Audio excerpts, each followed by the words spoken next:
Welcome to the AI Chat Podcast. I'm your host, Jaden Schaefer. Every day, I bring you breaking AI news, diving into the implications it has in your life and business. If you're interested in sponsoring the podcast and getting your company in front of thousands of AI enthusiasts every day, there's an email in the description. Finally, make sure you are on the waitlist for the AI Box platform, a tool we are building to allow you to automate virtually any task with AI tools. Find it at aibox.ai.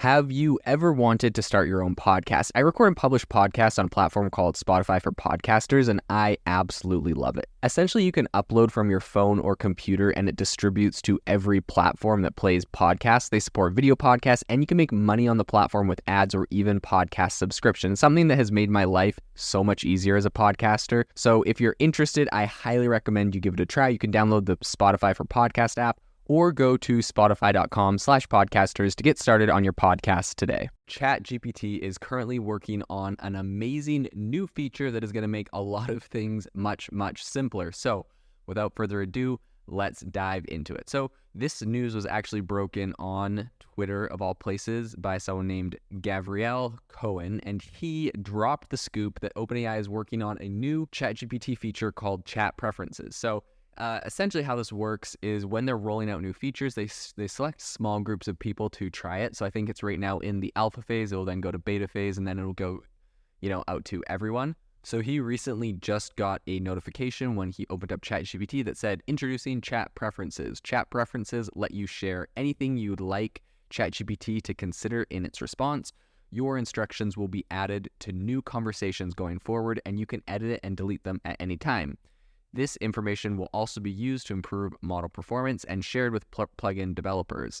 And then, you can visit their little help center to learn more, and it allows you to click OK to accept that. Now, if you accept that, essentially users will be given the ability to add context about themselves as well as their preferences for how ChatGPT should respond. So this information is going to influence all chat conversations. Now, this is something that they actually recently announced, a feature they were adding to their API, and not everyone knew exactly what it was going to be for. But I think what's interesting is the fact that this was included in their API, and that is indicative of the fact that they are building this straight into their actual ChatGPT model that everyone is going to be using, not just the API that developers use. And I think that makes a lot of sense. So essentially, you can toggle on chat preferences. Once you've toggled it on, you have the ability to fill out one of two boxes. So the first one asks you, what would you like ChatGPT to know about you to provide better responses? So you could fill this out by saying, I am a lawyer, I'm a doctor, I specialize in X, Y, and Z thing, I'm in the marketing field, whatever you think would be the best, whatever your use case is.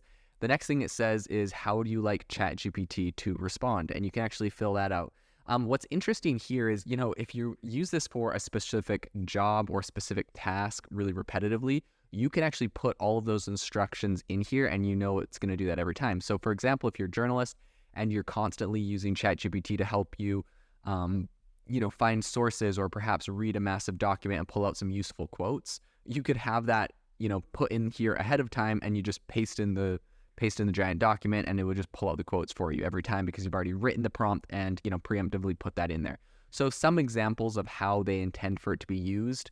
They give a couple examples of what they call our thought starters. So you could say, where are you based? What you do for work. You could tell it what your hobbies and interests are. You can tell it what subjects to talk about. And you can also say what some of the goals you have are. So by kind of giving it this information, you could say, I am an aspiring journalist that hopes to someday win a Pulitzer Prize. I like investigating companies in X, Y, and Z sector. I'm really passionate about X, Y, and Z thing. I'm based in this city. My hobbies and interests are all of these things. And, this is what my main goal in my career is. You can put all that information as a preface, and every time you ask it a question, which could be a regular question, right? You could still say like, hey, help me write X, Y, and Z thing for this Pulitzer winning article. And it could help you to compile something, but it knows all of this stuff ahead of time about you, and it kind of has a broader picture of where you're going as like a person, where your goals are. I think this is really, really interesting. It also asks, how do you want to be addressed? So you can say, how formal or casual ChatGPT should be. Personally, I typically am looking for a specific style of response from ChatGPT, and sometimes it honestly is a little too formal for me. So I think this would be really interesting to be able to say, hey, respond in a casual tone about X, Y, and Z, or like explain this topic to me in a simple way. And I, oftentimes will paste in really complex AI kind of information, and I have it explain it to me in a simple way. So you could also tell it how long or short a response should be. So you could say, hey, when you're responding to me, make sure that you're giving me really brief responses that are less than a paragraph or that are only 2 sentences long. Or, so like if you're using it and trying to get the same type of result consistently out of it, you can add all of those things. You can also tell ChatGPT to have opinions on topics, or you can tell it to remain neutral, right? You can say, I really don't appreciate it when ChatGPT tries to lecture me about X, Y, and Z topic, or I don't like it when ChatGPT has the assumption that I believe X, Y, and Z. And you could put that in there. You could probably, I don't know, but you could probably put your ideological beliefs in, your political beliefs. You could probably put your religious beliefs. Anything that you feel like is like a framework for what you believe or how you think, I think would be really cool to be able to put those into ChatGPT, into this kind of personalization aspect. And now when it gives you responses, it takes into account, your beliefs and your ideologies. Because at the moment, one of the big complaints from people using ChatGPT is the fact that it was trained by scientists, it was trained by people, and all of those people have their own beliefs, their own biases, their own thoughts. Even the data that was scraped off of the internet to help create ChatGPT has its own thoughts, ideas, and beliefs. And inevitably, people are going to disagree with many of those things. So it's kind of cool that you can kind of get it to put in what you think, what you believe, and get responses in along that vein, if that's what you're interested in. So as I said earlier, it's currently in alpha. They're going to move it soon to beta and then to GA. So it seems like this is going to be really interesting. It looks like this is going to apply to ChatGPT, including GPT-4, also plugins and also code interpreter, which I think is going to be really interesting. And I think that it is likely using the system message, which has been available in the API for quite some time. And so this is going to make the instructions have a lot bigger impact than if you just pasted them at the beginning of each chat. And also, I don't know if the things you'd be putting into this are things you necessarily would be putting into every single chat, because I think what's cool is here you can kind of put information about yourself, information about your goals, information about your beliefs. And when it gives you a response, now all of a sudden it's like, and even your tone and like how formal or casual you want it to be, like there's so much that you could do to get this thing to respond in a way that, meets your personal brand or your company's brand, right? Like this would be really awesome for companies that are like, hey, we always have a super formal tone when we respond. We always, want to make these things look as professional as possible. You can put all of that in to make sure that no matter what it's doing, it's always going to be matching exactly what you want. So I think that is super interesting. I think this is going to be a really exciting feature that actually will have some big implications.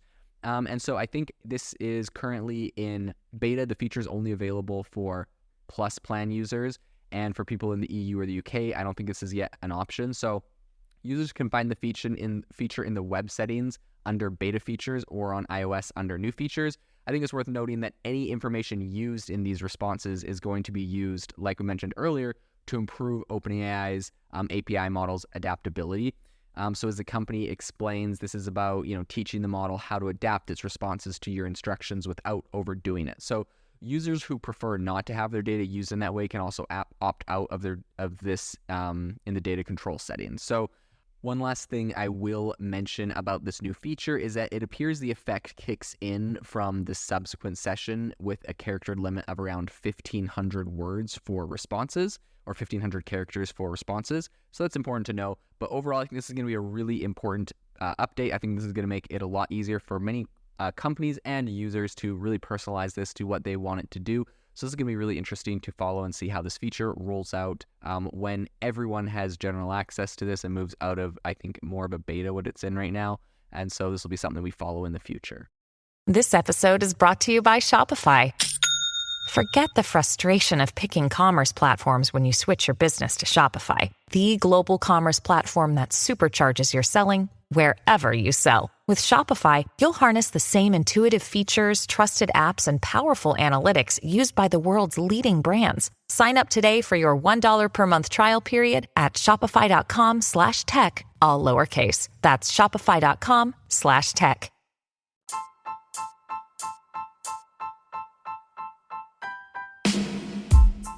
Thank you for listening to the AI Chat podcast. If you enjoyed this podcast, I'd appreciate it if you rate us wherever you listen to your podcast. And if you're looking for an innovative group of AI enthusiasts, make sure to check out our Discord channel and Facebook community. It's obviously a lot more interactive than a podcast where we can share software, tools, and prompts we're using in AI every day. I'll leave a link for those in the description below.